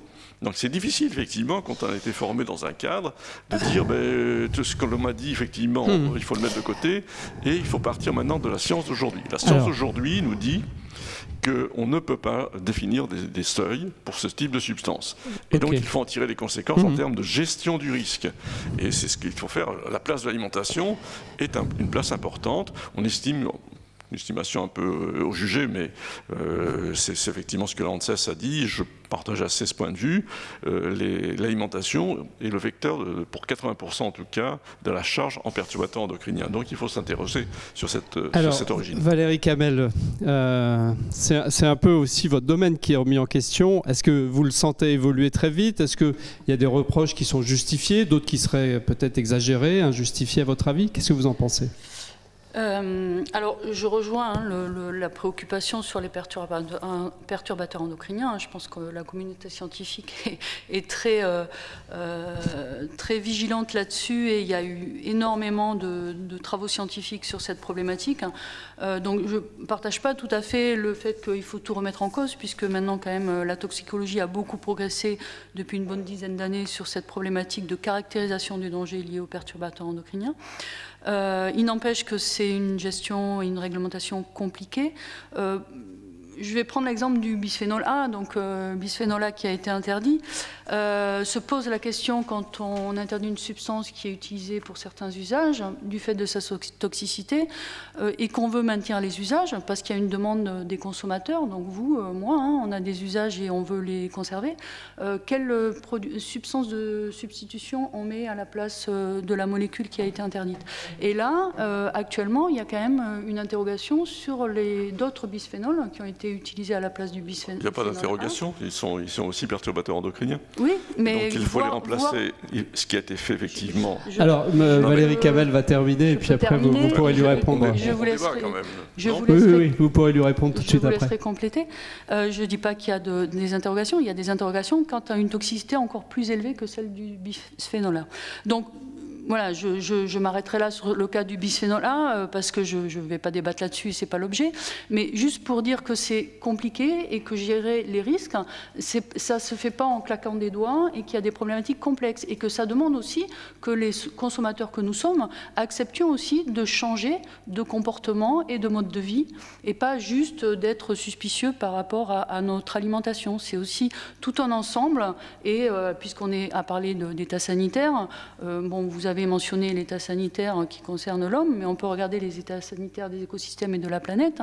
Je pense que si on n'a pas des actions collectives sur des modifications de mode de vie, parce que l'état des écosystèmes impacte aussi l'état des matières premières et l'état de l'alimentation, voilà, je pense que c'est un sursaut collectif qu'il faut avoir. Juste pour terminer quand même sur les effets cocktails. Les effets cocktails, ils sont de plus en plus pris en compte. En termes scientifiques, on a énormément progressé. Sur la mesure analytique, maintenant, on est capable de bien mesurer les effets cocktails. On essaie maintenant d'aller sur des analyses de composés qu'on n'atteint pas a priori pour justement élargir ces effets cocktails avec des substances qui sont là, mais que pour l'instant, on n'a pas encore identifié ou on ne sait pas qu'elles sont là. La problématique plutôt des effets cocktails, c'est comment on évalue, on caractérise le danger, c'est-à-dire comment on évalue les effets de ces effets cocktails, parce qu'ils dépendent des substances qui sont présentes dans les cocktails et des concentrations respectives. Et donc des cocktails, il y en a plein. Donc sur quel mélange cocktail on évalue les effets. Donc il y a des travaux en cours au niveau européen et il y a des méthodologies qui se développent. Donc la réglementation, elle va aussi évoluer par rapport à ces effets cocktails. Et juste pour terminer, puisque André Cicolella a dit qu'il fallait avoir une vision d'ensemble pour gérer ces problématiques et les PE, je suis tout à fait d'accord.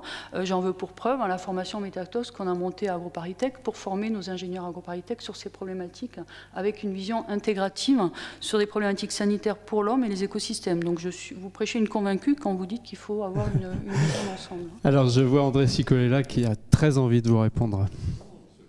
Enfin, c'est un débat. Je ne pense pas qu'on soit fondamentalement en désaccord, parce que personne ne peut être en désaccord quand on dit qu'il faut faire reculer le cancer.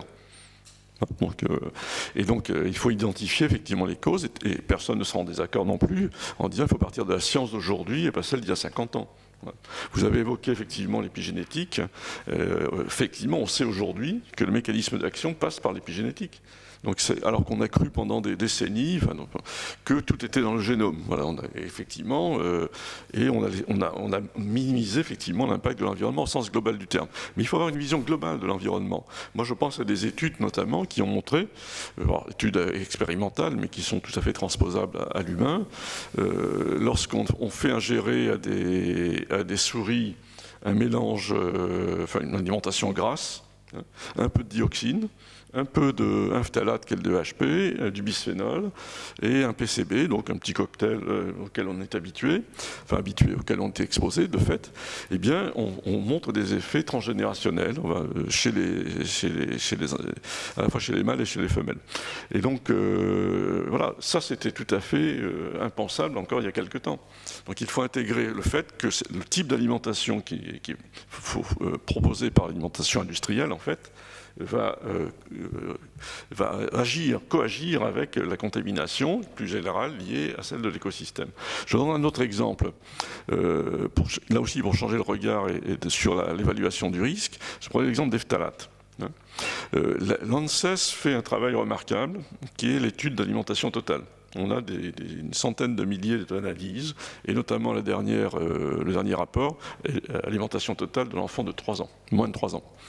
J'ai regardé effectivement ce rapport, et notamment dans la contamination par les phtalates. On montre effectivement que le DEHP, qui est le plus toxique, classé cancérogène, réprotoxique, perturbateur endocrinien, se retrouve dans 70% des petits pots. 70%. Donc d'où viennent ces phtalates? Bon, vraisemblablement dans la transformation. Donc, puisque ces phtalates sont effectivement les plastifiants du PVC. Donc ça va s'ajouter à d'autres sources. Les sources notamment liées au sol en PVC. Mais l'alimentation joue son rôle. Donc il faut aujourd'hui une alimentation sans phtalates. On a, quand l'étude de Santé publique France sur les femmes enceintes, un suivi de 4000 femmes enceintes, montre effectivement que la contamination des femmes enceintes aujourd'hui par les phtalates est de 99,6%.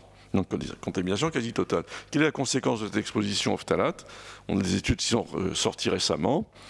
On montre une relation en tout cas entre la contamination maternelle au début de la grossesse et des effets observés 10 ans après, par exemple, pour l'hyperactivité de l'enfant. Un lien entre contamination maternelle en DEHP et asthme de l'enfant. Entre contamination maternelle et 12 ans après, obésité chez les filles.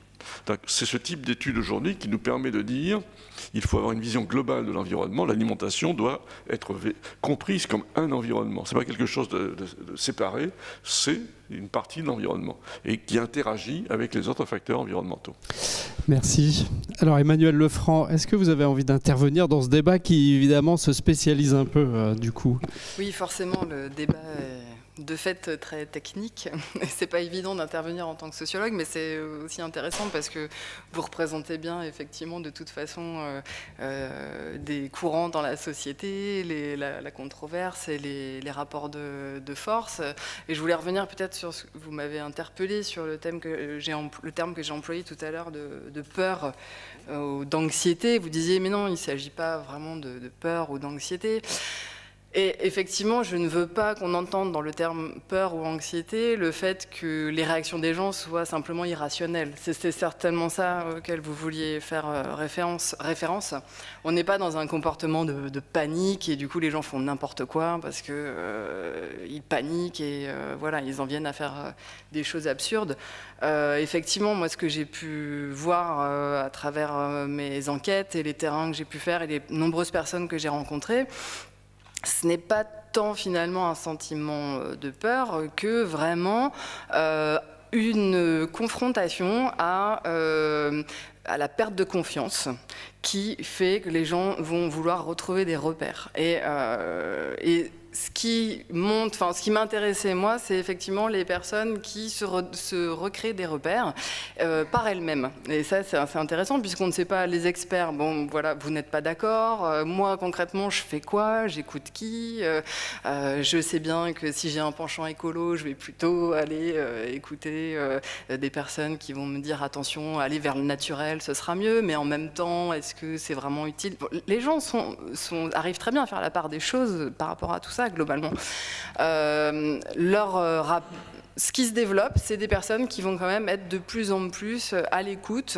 De fait, tout ça va faire que l'individu va vouloir se recentrer sur lui et sur ses perceptions, sur ses propres données empiriques, ses propres expérimentations de l'alimentation, ses propres, voilà, quand je mange ceci, je ressens ça, donc je vais peut-être arrêter ceci, et on va tomber peut-être parfois dans des évictions alimentaires, dans une nouvelle façon de voir ce qu'on nous propose comme aliment, et dans cette perception, et dans des aliments qui vont être perçus comme plus ou moins risqués, mais qu'on va établir en fonction de notre propre perception, de notre propre grille de lecture.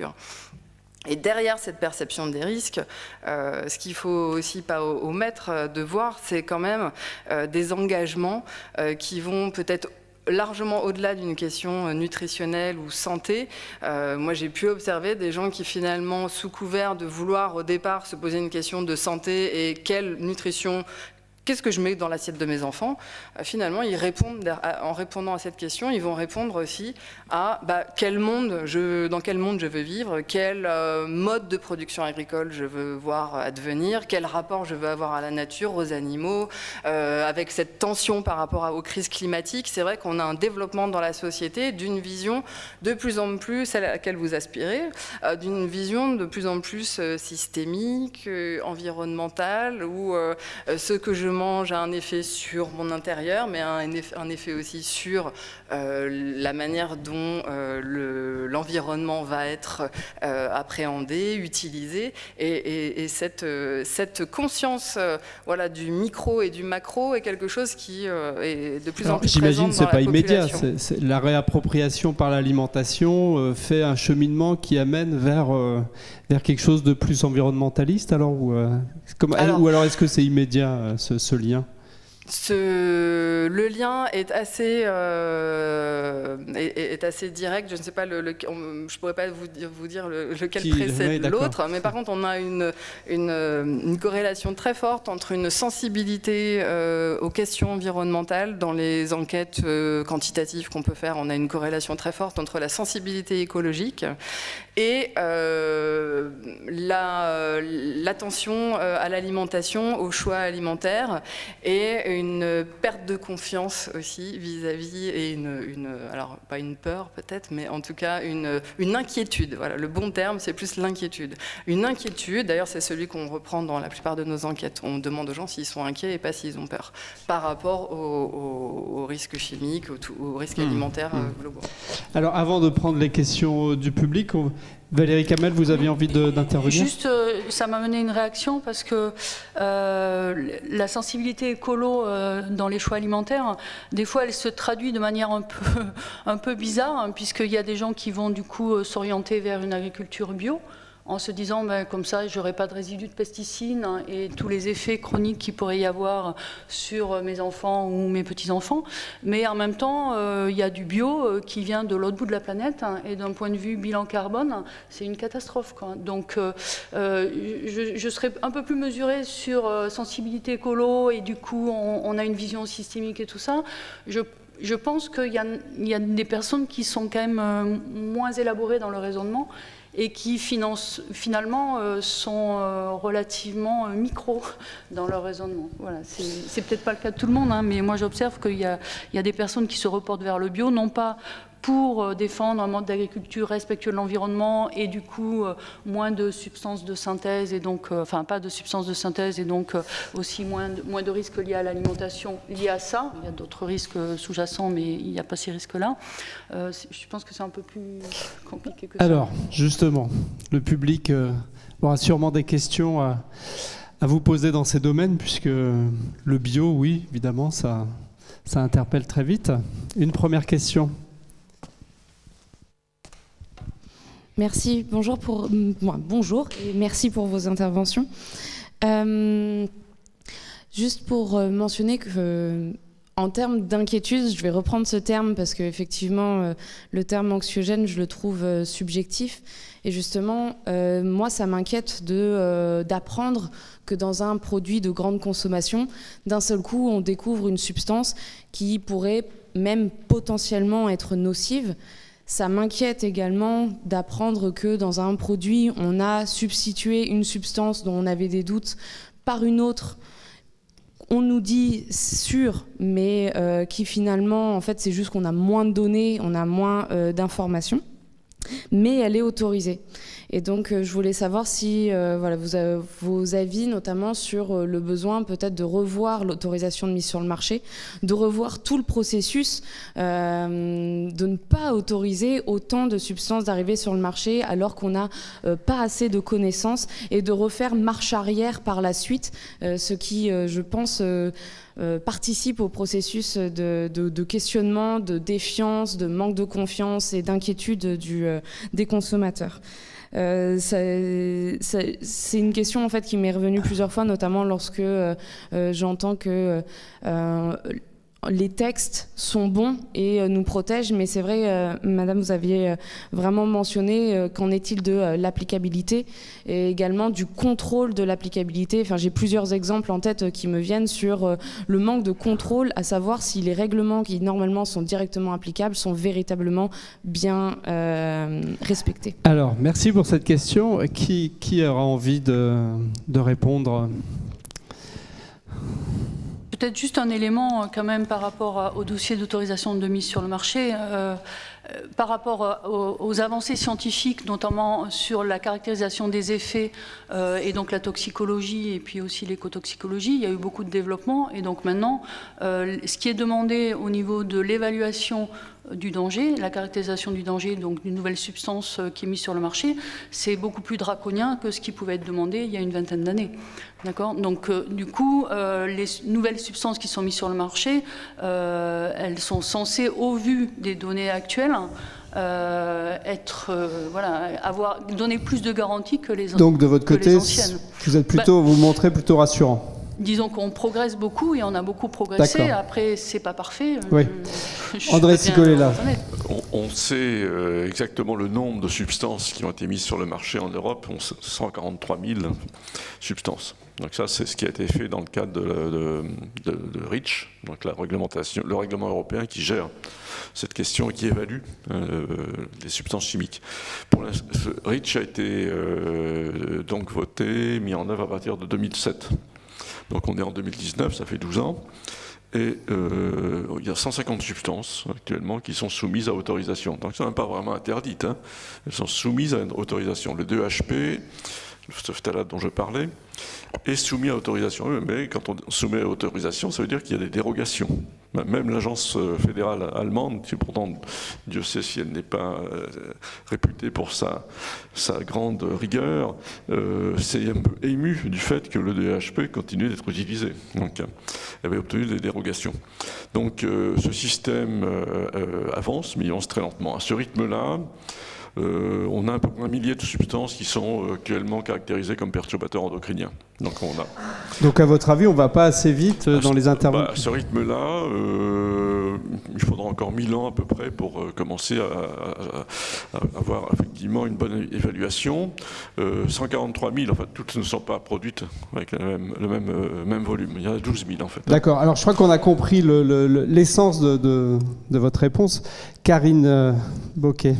Oui, alors je voudrais juste signaler en fait que la question que vous posez sur la liste finalement des produits chimiques qui sont autorisés à être intégrés en fait dans les recettes, c'est un sujet de préoccupation sociétale que certains parlementaires ont bien identifié. Il y a eu un rapport d'enquête parlementaire sur cette question. Alors le titre c'était Malbouffe ou produits industriels.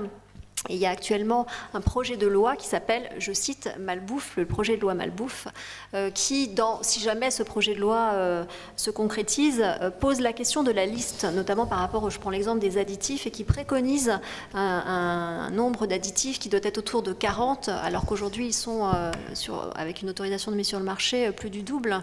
Donc il y a cette préoccupation sociétale dont nos élus, ce sont nos représentants en tout cas, se sont saisis, en tout cas pour certains se sont saisis de la question, on verra bien ce que ça donne.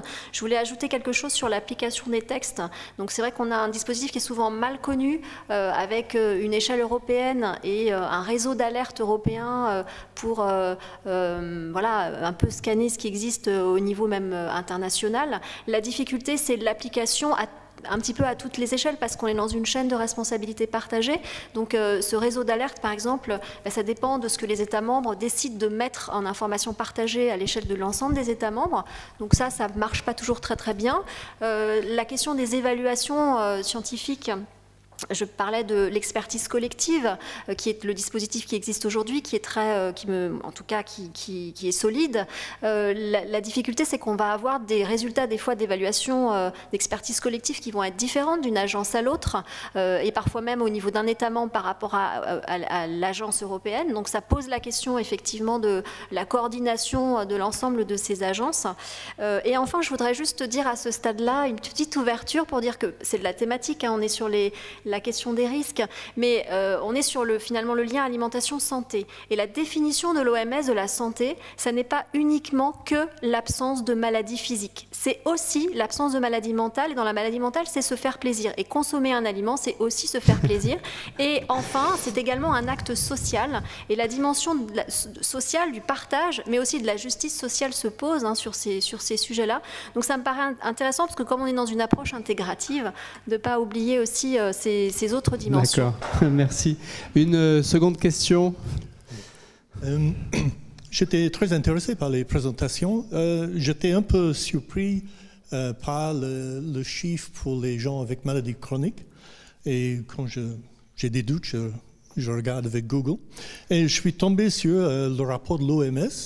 Et effectivement, il y a une épidémie de maladies chroniques. Mais l'OMS considère que c'est dû à malbouffe, sédentarité et tabagisme. Et ça me semble tout à fait raisonnable. J'ai toujours dit qu'il y a 4 types de molécules qui sont dangereuses pour la santé. Le sel, le gras, l'éthanol et le sucre. Donc j'ai l'impression que effectivement, il y a ces maladies chroniques qui arrivent, mais c'est peut-être un peu hâtif d'attribuer ça à des molécules de synthèse qui sont en très faible quantité. Je prends par exemple les perturbateurs endocriniens. Est-ce qu'il y a eu des études sur l'effet relatif des perturbateurs endocriniens naturels, les phytoestrogènes par exemple, dans le soja ou dans plein d'autres aliments, comparé à des perturbateurs endocriniens de synthèse? Merci pour cette question. Bon, André Scolella, je sens que c'est... Vous évoquez l'OMS, effectivement, ça c'est la déclaration de l'Assemblée générale de l'ONU. La dimension perturbateur endocrinien n'a pas été clairement notifiée, effectivement, dans cette déclaration. Mais il existe un rapport de l'OMS et du Programme des Nations Unies pour l'environnement qui a été publié en 2012 sur les perturbateurs endocriniens qui dit que c'est une menace mondiale à laquelle il faut apporter une solution. Donc pourquoi? Mais dans l'OMS, je faisais référence à la première déclaration de septembre 2011, on avait laissé de côté dans les causes la pollution. Donc ça a été réintroduit dans la déclaration de 2018. On avait laissé de côté les maladies mentales, comme si ça n'était pas des maladies, effectivement, comme si ce n'était pas des maladies chroniques. Donc, bon, une déclaration qui monte jusqu'à ce niveau de décision politique suppose un certain nombre de compromis. Dans ce cas précis, la Russie s'était opposée, c'était la Russie, qui ne voulait pas qu'on reconnaisse les maladies mentales comme des maladies environnementales. Voilà, bon, ça ne veut pas dire que c'est gravé dans le marbre et qu'il n'y a pas effectivement de discussion à avoir. Le mot-clé, c'est quand même la reconnaissance de la croissance de ces maladies chroniques et quelque chose de tout à fait anormal. Voilà. Parce qu'on entend encore des discours du type c'est normal, on vieillit, donc quand on vieillit, c'est normal, on est malade. Ben non. Ce raisonnement-là, déjà l'espérance de vie en bonne santé commence à diminuer, l'espérance de vie tout court même stagne depuis 4 ans. Et aux États-Unis elle régresse, donc et il est évident qu'elle va régresser puisque la croissance de l'obésité et du surpoids fait que les conséquences en termes de mortalité sont évidentes. Donc il y a effectivement, on a suffisamment de données scientifiques en tout cas sur le sujet pour qu'on prenne des décisions politiques. Vous n'imaginez pas qu'effectivement qu'on ait voté une stratégie nationale perturbateur endocrinien en France, comme ça, parce que simplement pour me faire plaisir, ça n'était pas suffisant. Évidemment, il y a consensus scientifique au niveau de la commission qui a travaillé sur ce sujet et qui s'est prononcé. Merci. On va prendre une nouvelle question. Bonjour, merci à tous pour vos présentations et pour les réponses que vous faites ce soir. Alors je vais mettre un peu les pieds dans le plat. Tout à l'heure, j'ai l'impression que je suis tout à fait d'accord sur le fait que la science, évidemment, n'est pas exacte, elle évolue. Mais comment on fait pour mettre en perspective cette science qui évolue et le principe de précaution qui est censé être inscrit au cœur même de l'action, par exemple, de l'Union européenne.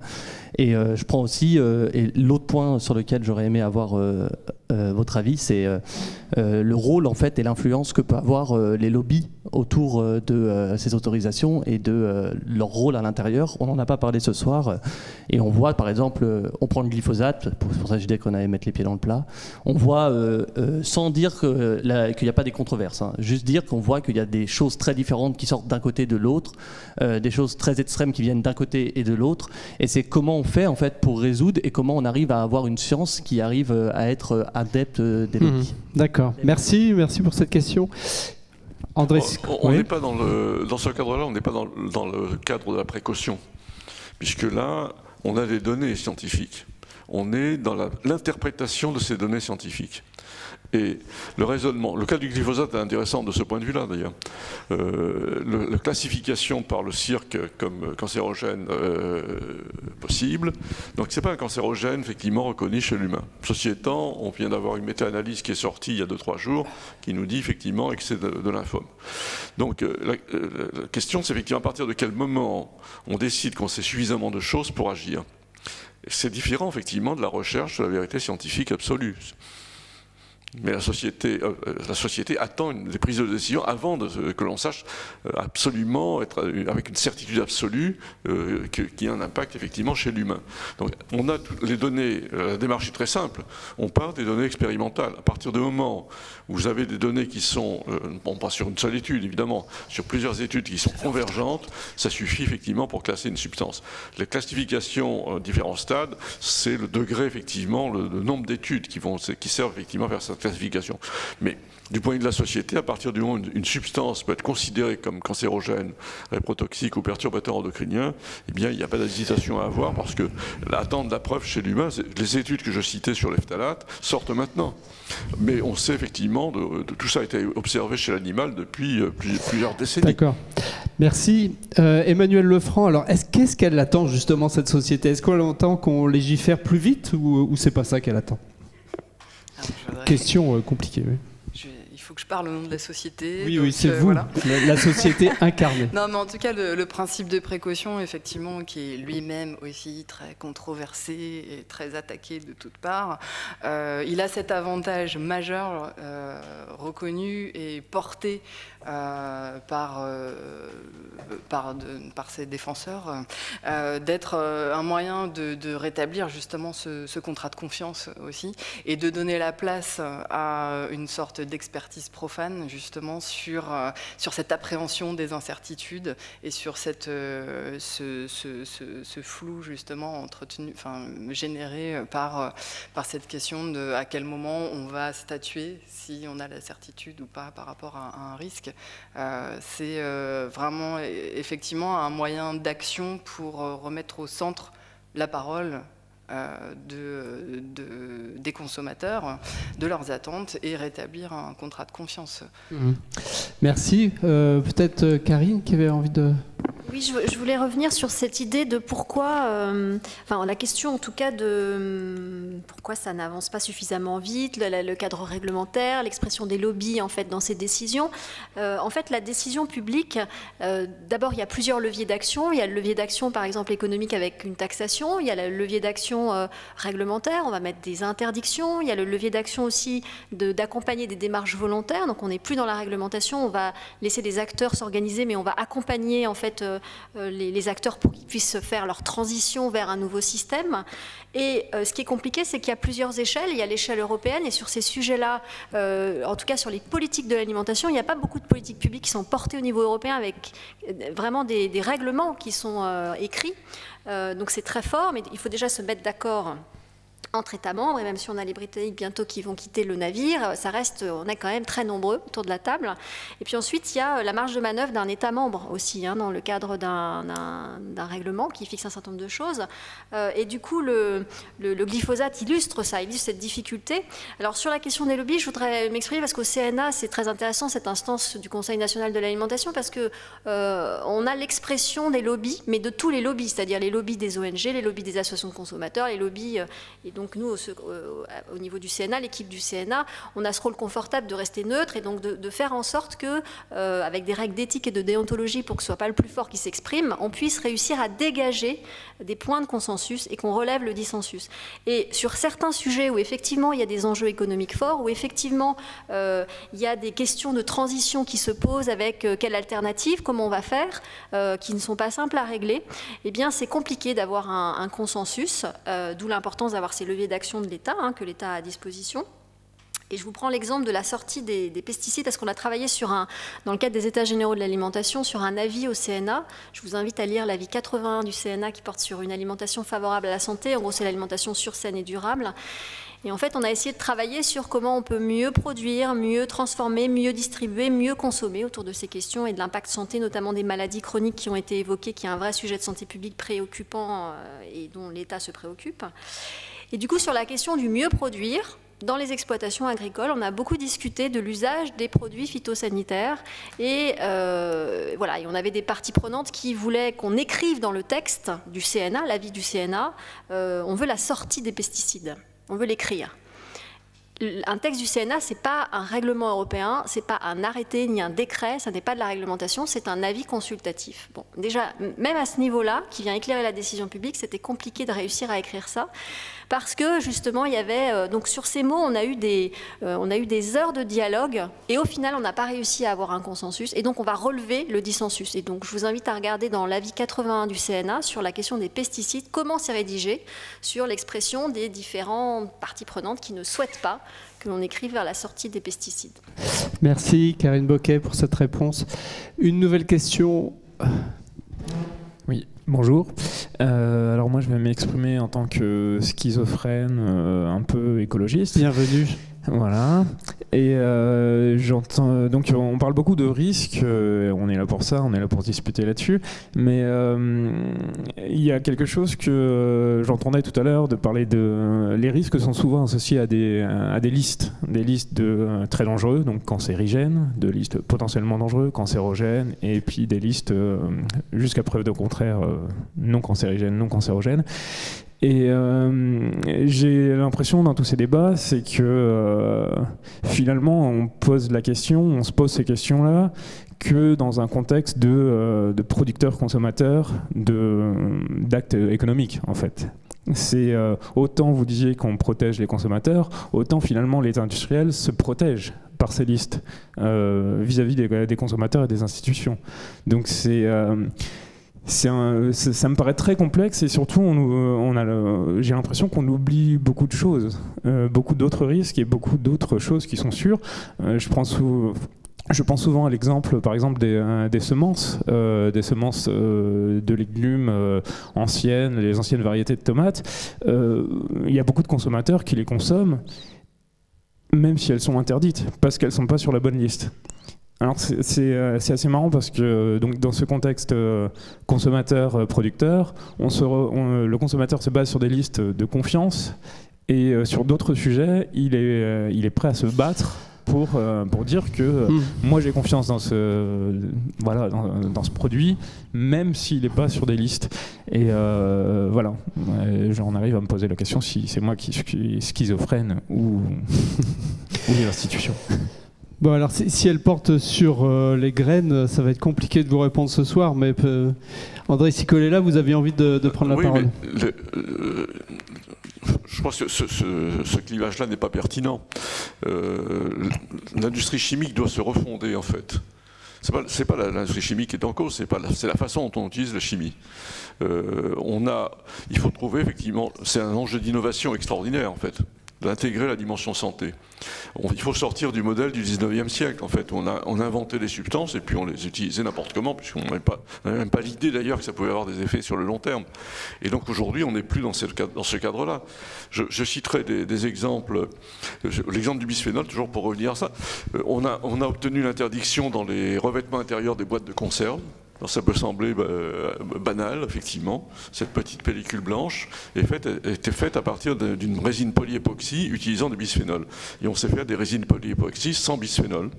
Et effectivement, on a obtenu la loi, et cette loi est à peu près appliquée en France, mais uniquement en France d'ailleurs. Donc on fait des boîtes de conserve uniquement actuellement pour le marché français, ce qui était vraiment totalement aberrant. Et on sait faire effectivement, et quand j'avais organisé effectivement avec les députés qui portaient cette loi, Gérard Bapt et un député Europe Écologie, sur une audition, j'avais invité effectivement 2 thésards qui avaient fait leur thèse sur des résines polyépoxy. On leur a posé la question, mais pourquoi évidemment, qu'est-ce que vous avez fait comme brevet à la suite de cette thèse? On n'avait rien fait. Voilà. Et donc, plusieurs années après, la question se posait, et les industriels nous disaient, on n'est pas prêt. Voilà. Donc on voit bien effectivement ce cercle vertueux qu'il faut enclencher aujourd'hui, repenser les procédés en intégrant cette dimension santé. Alors dimension protection de la santé, mais aussi la dimension protection de la santé de l'écosystème, bien sûr. Merci.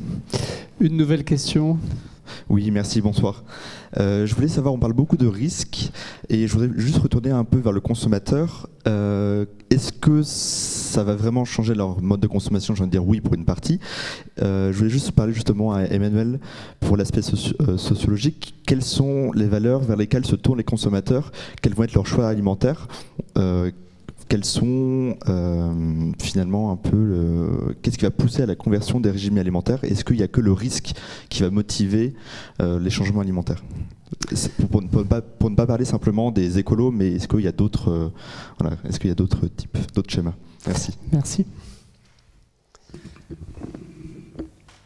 On a fait une enquête quantitative en population générale, représentative de la population française dernièrement, et pour ce qui concerne les modifications alimentaires vers un régime plus sain, comprenant par exemple des évictions, une attention particulière à la consommation de viande, par exemple, ou des produits contenant du gluten, ou voilà, ce mouvement vers une alimentation pensée comme plus saine. Les premiers motifs qui sont énoncés sont tout de même, il y a 3 gros motifs. Le premier, c'est la santé. C'est vraiment la question principale, le premier moteur de l'action, c'est la santé. Avec différents points, des soucis d'ordre très concret, des améliorations de performance, des améliorations de symptômes digestifs, voilà, les premiers.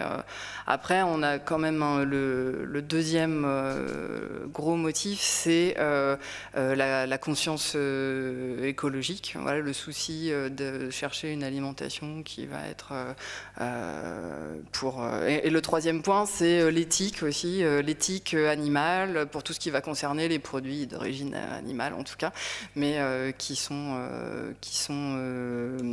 un point sur lesquels les personnes agissent quand ils sont dans une conversion vers une alimentation pensée comme plus saine. Donc plus saine, il y a effectivement des dimensions éthiques, morales dans ces conversions.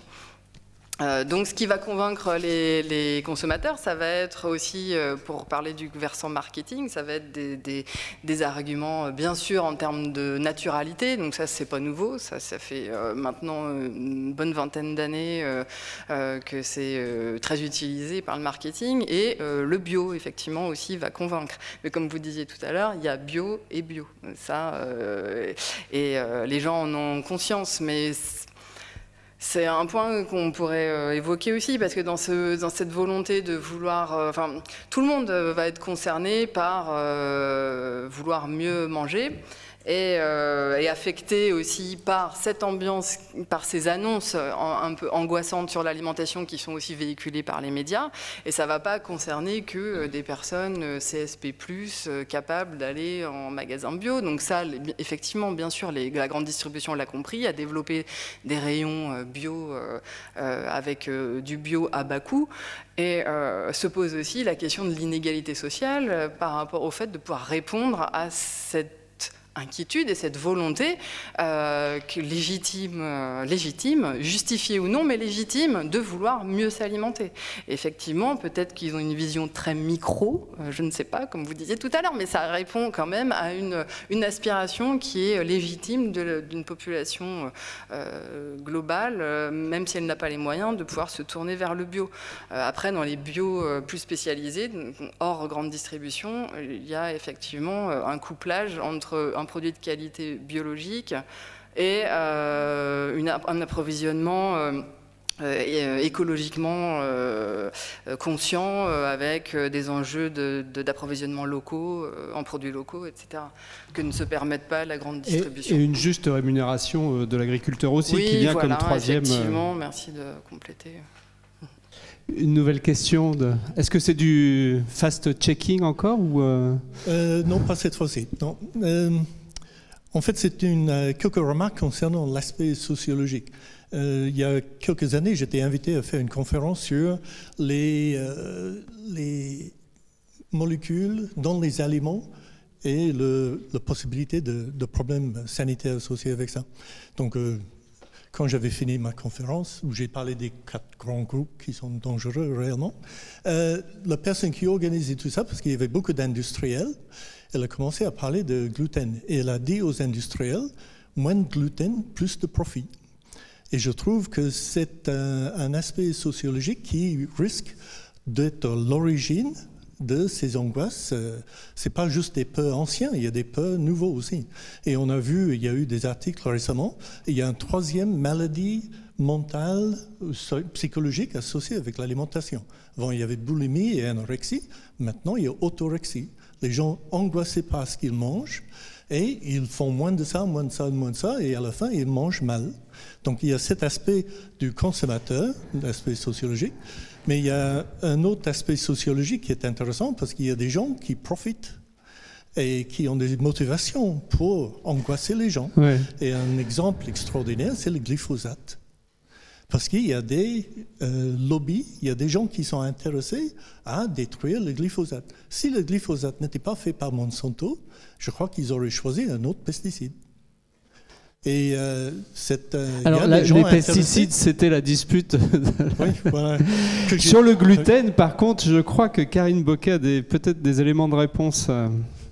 En tout cas, des éléments de réflexion, de réponse, je ne sais pas, mais des éléments de réflexion par rapport à cette question du choix en fait des consommateurs.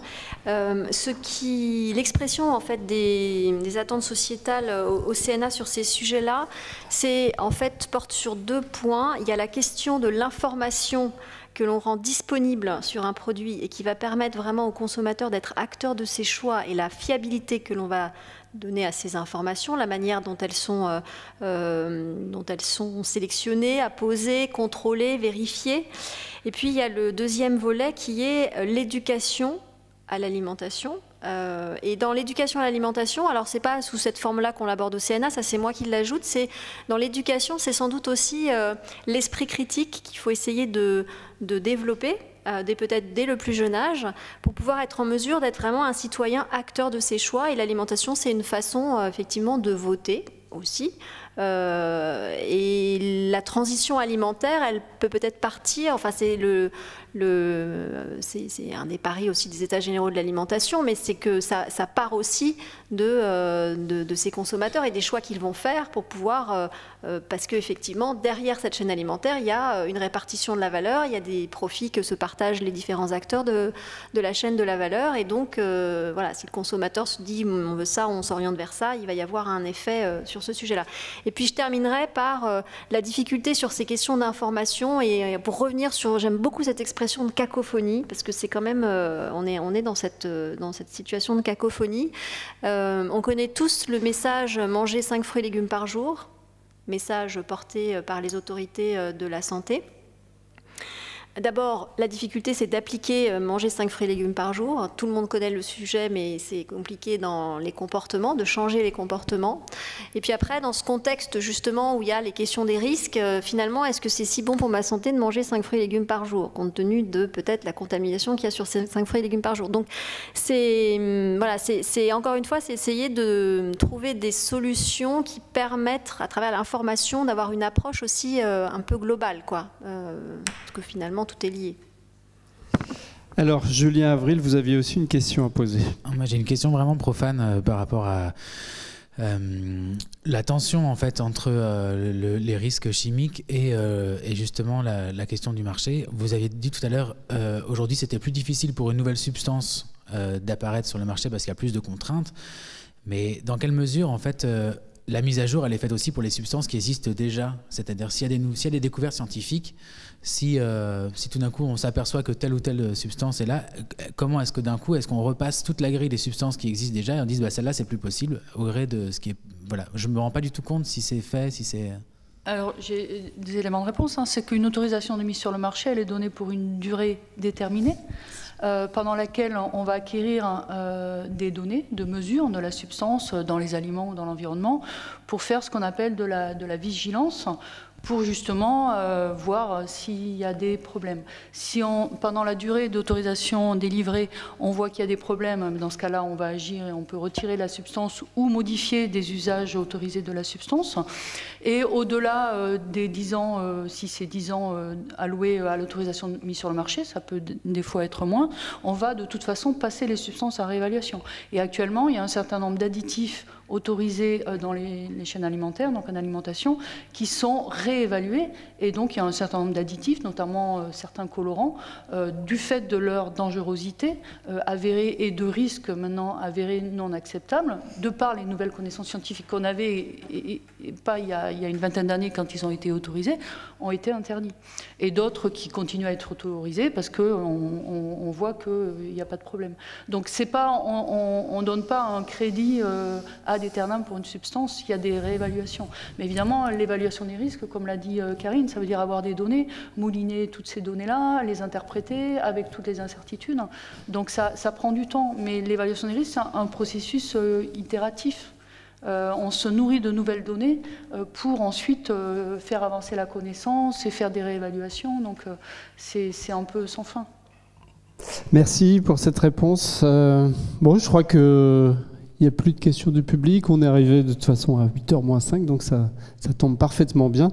Merci à Martial Guinet. Merci à nos invités d'abord d'avoir répondu à toutes ces questions. Et merci à vous tous d'avoir posé des questions aussi pertinentes. Merci à Martial Guinet donc, et Jérôme Fitoussi pour la retransmission en direct sur la chaîne YouTube de l'établissement. Des applaudissements? Oui. Bon, bah allez-y alors.